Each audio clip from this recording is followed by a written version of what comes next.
Cròniques de Gothel. Capítol 133. Infiltració confederada.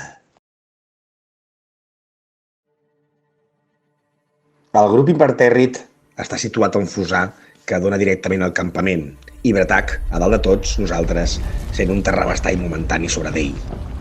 Al mirar el cel, veu nítidament com una espasa enorme flotant a terra sobre la ciutat. És la fortalesa flotant de Zariel, el prefecte del Maligne. Tardem un temps en elucubrar un pla de com podem arribar fins a la fortalesa volant, o cavant un túnel, segons Gothel. Després de molt convèncer el nan, acaba entrant en raó de que cavar no és la millor opció. El cavall guanyador és anar volant disfressats, doncs crearem un drac oriental de foc per posar-nos tots dins, juntament amb dues àguiles silvanes, i volarem cap a la fortalesa inexpugnable. L'arquitecte Gothel comença a planificar l'estructura, mentre el Double Team improvisat, el coronel Douglas Mortimer i Bretac el Destructor van a per tela i fusta a l'interior del campament. Bretac es fa invisible gràcies a les màgies del Metabart i el coronel es disfressa de dimoni per passar desapercebut en una missió d'infiltració clarament amb moltes escletxes, però una sòlida voluntat d'èxit. Els dos temuts surten enmig d'unes tendes de campanya després de pujar per unes pendents molt pronunciades. Veuen com la fortalesa de Zariel ha desplegat una rampa fins a la ciutat, per on pugen ciutadans d'Elturel sense cessar.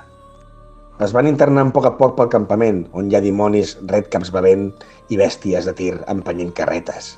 L'ambient general és de retirada, sembla que estiguin desmuntant-ho tot. El coronel troba una secció allunyada i passa per un rus d'abelles on hi ha uns àngels atrapats que serveixen de menjar per unes bèsties alades. Són nèctar diví. La imatge és, com a mínim, molt pertorbadora. Sense fer-hi massa cas, Mortimer arriba on estan desmuntant les tendes. Acte seguit, amb l'ajuda de Bratac l'Invisible, agafen una carreta de gran factura per emportar-se els materials d'amagatotis i comença l'expedició. Primerament, sorteixen un grup que no reparen en ells i, com per art divina, apareix un segon grup, no se sap d'on, i sota mirada escrutadora aconsegueixen passar. L'actuació és estel·lar i el bamboleig del caminar de Mortimer és realment idèntic a la dels dimonis cornuts. Bratac està més silenciós que una monja de clausura i amb la seva descomunal força i la destresa de Mortimer és imperceptible l'ajut a l'empènyer la carreta. De fet, podrien passar davant de Zariel i sortir-ne indemnes, pensa Douglas Mortimer venint-se dalt, i com la justícia divina està intentant derrumbar el seu somni, comencen a enlairar-se a l'ambient uns crits que van dirigits al confederat. Quan es gira, veu una criatura infernal, és una dimoni alada, l'armadura colossal li dona un aspecte impenetrable. El primer problema radica en el coneixement de Mortimer de l'infernal, ja que és nul, no en té ni fava. I el segon problema és que cada instant la seva interlocutora perd més la paciència. A l'últim moment, fent una interpretació divina, s'adona que li senyala amb la mà la secció de latrines i ell hi va esperitat sense pensar massa què fer. Es troba una pala pel camí i comença a buidar les latrines fastigoses infernals, per gràcia divina. L'olor simplement no es pot imaginar. Parlem de les latrines de l'infern, la merda més pura i suprema que Lucifer pugui fer en un envàs de xili. Per sort, el coronel Douglas Mortimer té una corrupció terrible des de fa mesos, doncs apesta com si fos nascut d'un femer de porcs antropòfags. Gràcies a la pesta que fa, aguanta tot el ferum de la merda infernal. Minuts després, la senyora se'n va satisfeta la molt malparida. Durant un temps de prudència, tots dos s'emporten la carreta fins al forat de les cadenes. Fent una gran gesta, aconsegueixen baixar la carreta sense problemes ni complicacions, un pla rodó, tot i la gràcia divina. Gorthol recull els materials i comença un festival de cops de martell i brodatge. En un no res, tenim un drac de molt bona apariència. Està tan treballada la part estètica que la part funcional no està a l'altura, però tret de que s'inclina mortalment cap a l'esquerra, tot va bé.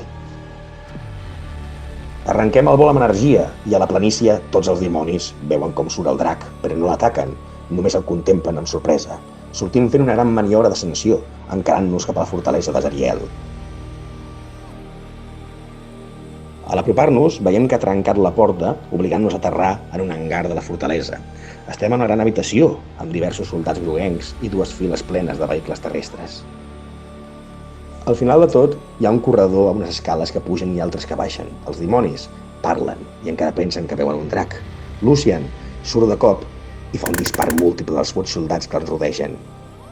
El soldat més llunyà, però, per la nostra sorpresa, en lloc de respondre a l'atac, ens diu: La señora se espera. No hace falta violencia.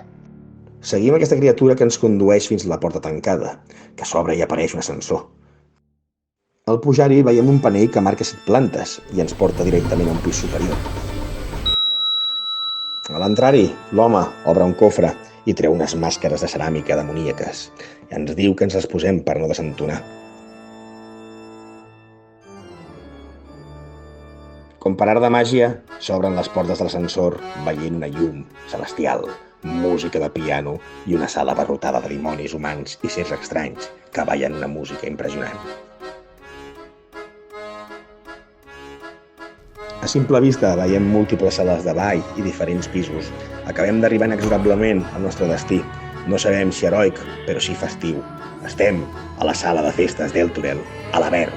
Veurem si ens emportem una ànima pel mateix preu.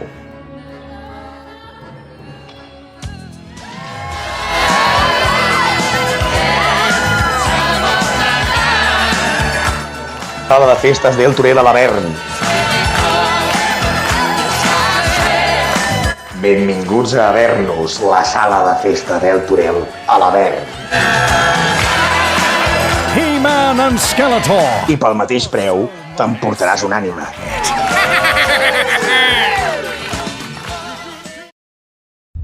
Continuarà.